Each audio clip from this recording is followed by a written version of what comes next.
11th class start करते mathematics from NCERT chapter 5 complex number. तो ये कॉम्प्लेक्स नंबर का थर्ड वीडियो है। फर्स्ट सेकंड वीडियो में मैंने फर्स्ट एक्सरसाइज और बेसिक बता दिया था। अब मैं स्टार्ट करने जा रहा हूँ सेकंड एक्सरसाइज। तो सेकंड एक्सरसाइज के हिसाब से मैं आपको बहुत कुछ बताने वाला हूँ जो आपके लिए बहुत ही ज़्यादा इंपॉर्टेंट साबित होगा।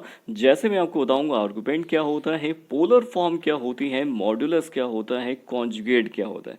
ये चारों टॉपिक बहुत इंपॉर्टेंट टॉपिक हैं, इसलिए कॉपी पेन साथ में रखिए, नोट करते रहिए। और जिन बच्चों चैनल को सब्सक्राइब नहीं किया जल्दी से सब्सक्राइब कर लीजिए ताकि न्यू से न्यू वीडियो की नोटिफिकेशन आप तक पहुंच सके। चलिए स्टार्ट करते हैं second exercise complex number chapter number 5 from NCERT mathematics. चलिए स्टार्ट करते हैं। स्टार्टिंग से याद रखिएगा ये वीडियो में मैंने पूरा कॉम्प्लेक्स नंबर डाल दिया है। अगर आप पूरा वीडियो देख लेंगे ना, कॉपी सब नोट कर लेंगे, कॉम्प्लेक्स नंबर आपको इतना इजी लगने लगेगा ना, और प्लस इतने इंपॉर्टेंट क्वेश्चन पड़े हैं इसमें। तो स्टार्ट करते हैं स्टार्टिंग से। कॉम्प्लेक्स नंबर, तो सबसे पहली बात आती है कॉम्प्लेक्स नंबर की फॉर्म क्या होती है। तो कॉम्प्लेक्स नंबर की जो फॉर्म होती है z is equal to x plus i y, जिसके अंदर फर्स्ट आपका रियल नंबर होता है, दूसरा इमेजरी पार्ट होता है। दो पार्ट्स होते हैं, रियल पार्ट, आई वाला इमेजरी पार्ट। ठीक है, तो क्लियर है आपको। उसके बाद आता है second topic is a modulus. तो मॉडुलस है क्या चीज़, किसको बोलेंगे। पहले वो फॉर्मूला तो बताता हूँ कि मॉडुलस का होता क्या है, उसके बाद मैं एक्सप्लेन करूँगा कि आखिर कहाँ से आया। तो मॉडुलस को रिप्रेजेंट करते हैं मॉड z से, और इसका जो फॉर्मूला होता है square root of the x square plus y square. X y कहाँ से आएंगे, इन नंबर्स को टेक किया जाएगा, जो भी यहाँ पे नंबर्स होंगे। जैसे फॉर एग्जांपल अगर z is equal to 2 + 3i है, तो इसका मतलब ये है कि x कितना लेंगे 2, y कितना लेंगे 3। i नहीं लेना है आपको, सिर्फ उसके कोफिशिएंट लेने हैं, x2 y3 वैल्यू पुट कर देंगे और आपका मॉड z आ जाएगा। इसको बोलते हैं मॉडुलस। अब ये मॉडुलस है क्या, कैसे बना फॉर्मूला, तो चलिए उसके बारे में भी डिस्कस कर लेते हैं। तो ये बताइए, हमारे पास जो नंबर था कॉम्प्लेक्स नंबर, उसकी जो फॉर्म थी x प्लस आई वाई थी। अगर मैं आपसे पूछूं ये x y जो हमारे पास वैल्यूज़ हैं, इनसे कोई एक कोऑर्डिनेट बना लूं, यानी पॉइंट कोई एक मैं बना लूँ, मीन्स x कॉमा y अगर पॉइंट में सपोज कर लूँ, और इसको जो है ग्राफ पे रिप्रेजेंट करें, 2D ग्राफ है, तो 2D ग्राफ पे रिप्रेजेंट करने पे ये कहीं ना कहीं किसी क्वाड्रेंट में आएगा। सपोज करिए फर्स्ट क्वाड्रेंट में पॉइंट लाई कर रहा है x कॉमा वाई। ठीक, सपोज करिए, सपोज कर सकते हैं नंबर वहाँ कुछ भी हो सकते हैं, 2,3 था और 2,3 या बिल्कुल एग्जैक्ट सपोज कर सकते हैं, बिल्कुल एग्जैक्ट आ जाएगा। चलिए देखिए, एक और ये दो, 1 2 3 बिल्कुल एग्जैक्ट पॉइंट आ जाए जो मैंने एग्जाम्पल लिया। अब ये पॉइंट इसमें लोकेट होने के बाद अगर मैं आपसे पूछूं the find out this distance P from the point O, तो आप क्या बोलेंगे sir, OP is a distance, OP is a distance from the O to P।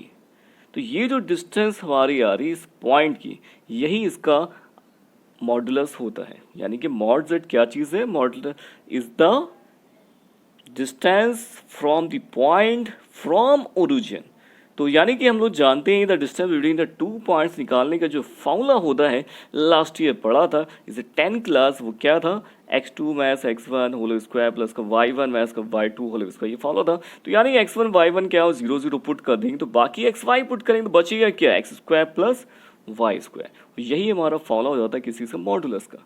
Modulus को आर से भी रिप्रेजेंट कर दिया जाता है काफ़ी जगहों पे, आगे भी यूज़ करेंगे, इसको आर भी बोला जाता है। क्या बोल लेते हैं, आर भी इसको लिख सकते हैं, स्मॉल आर।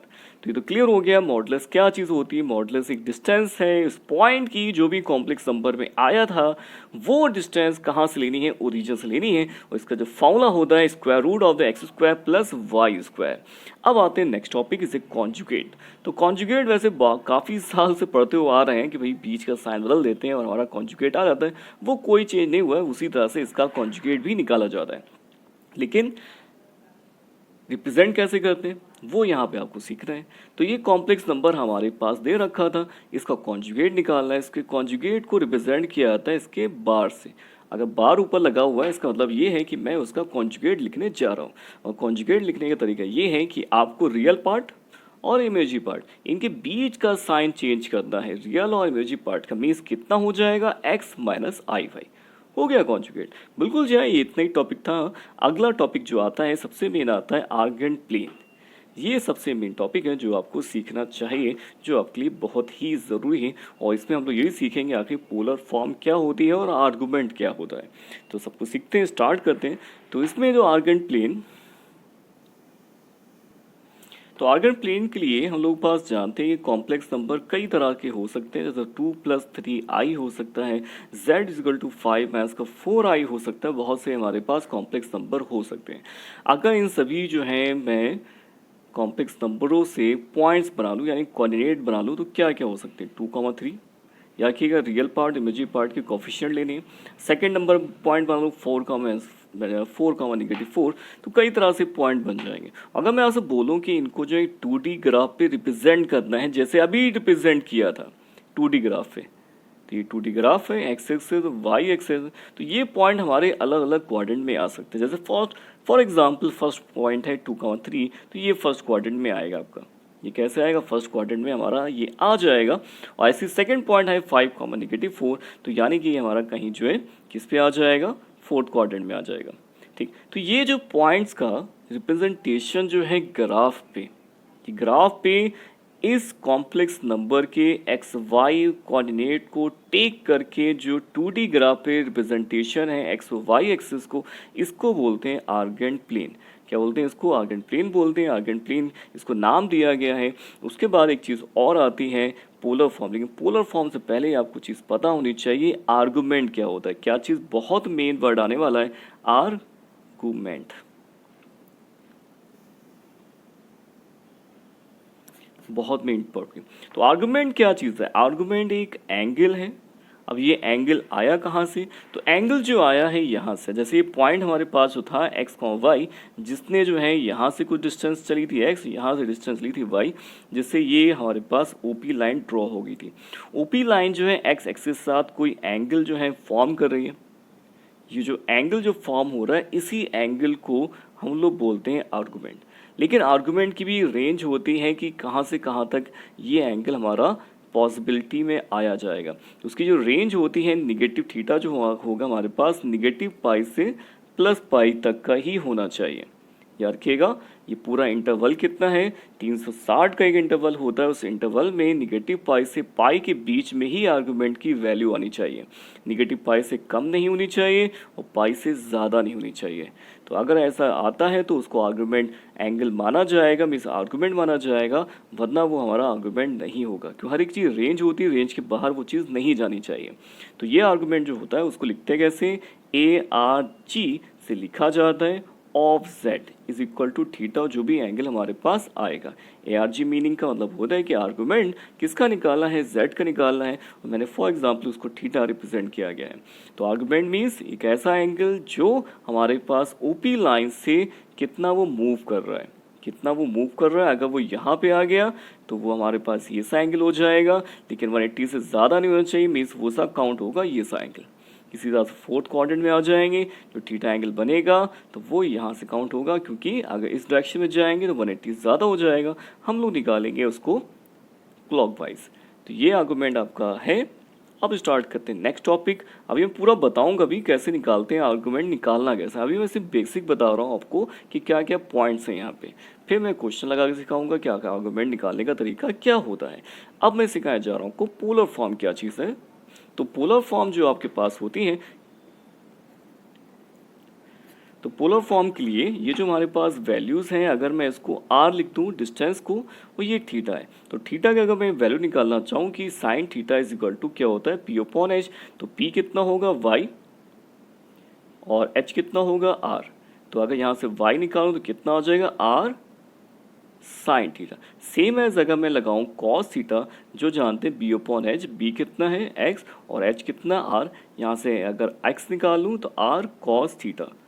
और मैं अभी जानता हूं आपको कि x z is equal to कितना होता है, x प्लस आई वाई। अगर यहाँ पे आप वैल्यू पुट कर देते हैं एक्स वाई की, तो रिजल्ट आपके पास आता है r साइन थीटा। एक्चुअली नहीं, ये कॉस थीटा है, मैं गलत थोड़ी वैल्यू पुट कर दिया, लिख देता हूँ z equal to r cos theta plus r sine theta. और यहाँ से अगर आप निकाल लें r कॉमन, तो रिजल्ट आपके पास आता है cos theta plus i sine theta. यहाँ पे i की टर्म है वो मैं लिख दिया यहाँ पे। तो ये जो फॉर्म आपके पास आई है z is equal to r cos theta plus i sin theta. इसको बिल्कुल मन में बिठा लीजिए, याद कर लीजिए, यही आपकी जो है फॉर्म है। कौन सी है? पोलर फॉर्म है। तो पोलर फॉर्म में दो चीज़ें आपको चाहिए होती हैं, एक आर चाहिए होता है, आर में distance from the O means modulus, और थीटा चाहिए होता है, थीटा मीन्स आपका आर्गुमेंट जिसकी वैल्यू नेगेटिव पाई से पाई के बीच में लाई करनी चाहिए। तो ये मैंने कंप्लीट टॉपिक हो गया है। चलिए स्टार्ट करते हैं इसके बारे में, क्वेश्चन से कैसे लगाने हैं। तो देखिए पूरा देख लीजिए, अच्छी तरह से कॉपी पेन रखिए, साथ में नोट भी करते रहिए। तो बच्चों आपको क्लियर हो गया होगा। तो स्टार्ट करते हैं एक्सरसाइज। तो स्टार्ट करते हैं क्वेश्चन नंबर फर्स्ट। क्या निकालना? Find the modulus of the argument. निकाल, दो चीज़ निकालनी है क्वेश्चन में। तो एक्सरसाइज स्टार्ट की मैंने 5.2 exercise. First question z is equal to -1 minus I √3। तो सबसे पहले आप कंपेयर करेंगे x प्लस आई वाई से, जिससे आप पाएंगे x इक्वल टू -1 और y इज इक्वल टू -√3। आपको सबसे पहले निकालना है मॉडुलस। तो लगा देते हैं मॉडुलस का फॉर्मूला है x square plus y square square root में। अब आप डाल दीजिए यहाँ पे इसकी वैल्यू। तो वैल्यू डालने के बाद मैंने स्क्वायर कर देता हूँ, 1 का स्क्वायर 1 और 3 का स्क्वायर 3 हो गया, √3 था। अब बचा कितना? 4। तो कितनी वैल्यू आ गई आपकी? Mod z is equal to 2। आपको यहाँ पॉजिटिव नेगेटिव साइन नहीं लगाना है, क्योंकि ये जो एक डिस्टेंस है इसको पॉजिटिव ही टेक करना है। तो ये तो आ गया। ठीक है, अगली चीज़ क्या निकालनी है आपको? आर्गुमेंट निकालना है। तो आर्गुमेंट कैसे निकालते हैं, चलिए स्टार्ट करते हैं। तो उसके लिए क्या करेंगे हम लोग, सबसे पहले इसको, तो सबसे पहले आप क्या करिए, इसको जो है पोलर फॉर्म